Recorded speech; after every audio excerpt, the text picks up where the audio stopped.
एक बार क्या हुआ, एक पति पत्नी के घर में आ गए मेहमान, और मेहमान ऐसे आए कि जाने का नाम ही ना लें। अच्छा, कई बार मेहमान ऐसे आ जाते हैं जाती नहीं। पति पत्नी बड़े परेशान हो गए। मेहमान आए हैं, अब पत्नी वो खाए भी बहुत। अब पत्नी बना बना के पति से बोली, क्यों जी ये मेहमान कब जा रहे? तो पूछा उसके पति ने, क्यों? अच्छा, कब जा रहे हैं आप? अभी हम रुकेंगे। मेहमान बोले रुकेंगे। पत्नी बोली, हे भगवान, ये जब तक रुकेगा तब तक हम रुक पाएंगे कि नहीं? नहीं, हम ना निकल जाएं। अब कैसे भगाएं मेहमान को? तो पत्नी बोली, अब कैसे भगाएं, हमसे तो देखो बनाया नहीं जाएगा इसके लिए। पति ने कहा, अच्छा एक काम करो, उसको भगाने का एक उपाय है। क्या? बोले, एक काम करो, हम तुम लड़ जाते हैं। पत्नी ने कहा, हमने आपसे कभी लड़ाई की नहीं। अरे पगली, झूठी लड़ाई, झूठ मूठ का। एक काम करो, आज भोजन ना बनाओ, झूठ मूठ का लड़ते। अच्छा ठीक है। अब पत्नी और पति में अंदर झूठ मूठ की लड़ाई चालू हो गई। सुनो जी, आज हम भोजन नहीं बनाएंगे। पति बोला, मत बनाओ, हम तुम्हारे हाथ का खाएंगे नहीं। हाँ, और ताली वाली ऐसे बजाने लगा ताकि लगे कि गाल में थप्पड़ पड़ रहे हैं।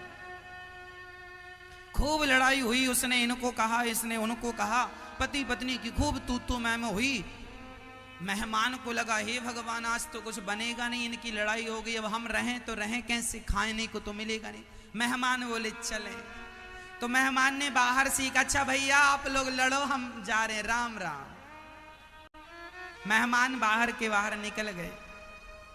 और जब मेहमान चले गए तो पति बोला पत्नी से, अब काहे को रोती हो, हम तो झूठ मूठ का कह रहे थे। तो पत्नी ने आंसू पोंछते हुए कहा, हाँ हम भी तो झूठ मूठ का रो रहे हैं, कोई सच्ची थोड़ी रो रहे हैं। तब तक मेहमान आ गए, हम भी तो झूठ मूठ के गए थे, सच्ची थोड़ी गए थे। ऐसे कई बार काम नहीं बनता। जीवन में प्रसन्न रहा करो। लड़ो झगड़ो कुछ भी हो, पर जीवन में प्रसन्नता हो। ये जिंदगी आइसक्रीम की तरह होती है मैया। आइसक्रीम आपके हाथ में है, या तो टेस्ट कर लो, नहीं तो वेस्ट तो होनी ही है। उसी तरह ये जिंदगानी है। चाहे तो जिंदगानी का हंसकर मुस्कुराकर टेस्ट ले लो, नहीं तो वेस्ट तो होनी ही है ये जिंदगानी। मरना तो है ही, मरने के पहले मुस्कुरा लो, हंस लो, खूब खुशियों के गीत गा लो, झूम लो, नाच लो, खुशियां दे दो, खुशियां ले लो, खूब हंसा करो, मुस्कुराया करो। लड़ने झगड़ने के लिए तो सारी बंदर भी लड़ते हैं, झगड़ते हैं, कुत्ता भी लड़ते हैं। लड़ने झगड़ने के लिए तो वह योनियां हैं। बंदर हंसता है क्या? आप लोग हंसते हैं कि नहीं?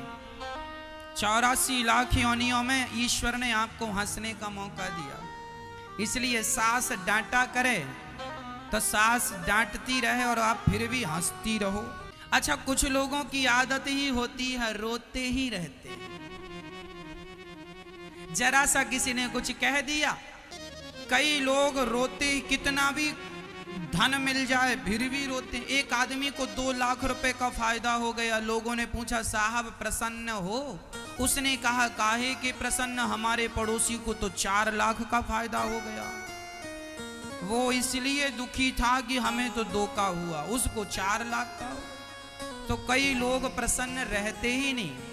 लेकिन आपको आदत बनानी है कि आपको सदा प्रसन्न रहना, खुश रहना। जीवन में हंसते रहो, मुस्कुराते रहो। ये जिंदगी आज मिली है, कल मिल जाएगी इसकी गारंटी तो नहीं। इसलिए 84 लाख योनियों में विधाता ने आपको मौका दिया है हंसने का। हमेशा रोते, रोना है तो भगवान के लिए रोया करो, अकेले में रोया करो, ऐसी जगह रोया करो जहां तुम्हारे आंसुओं को देखने वाला कोई ना हो। एक तुम हो और एक तुम्हारे सामने भगवान हो बस। या मैं जानूं मेरे मन की बातें, या मैं जानूं या वो जाने, तीसरा कोई ना जाने। तीसरे को जनाना ही नहीं है। संसार के सामने सदा हंसा करो, प्रसन्न रहा करो, सदा खुश।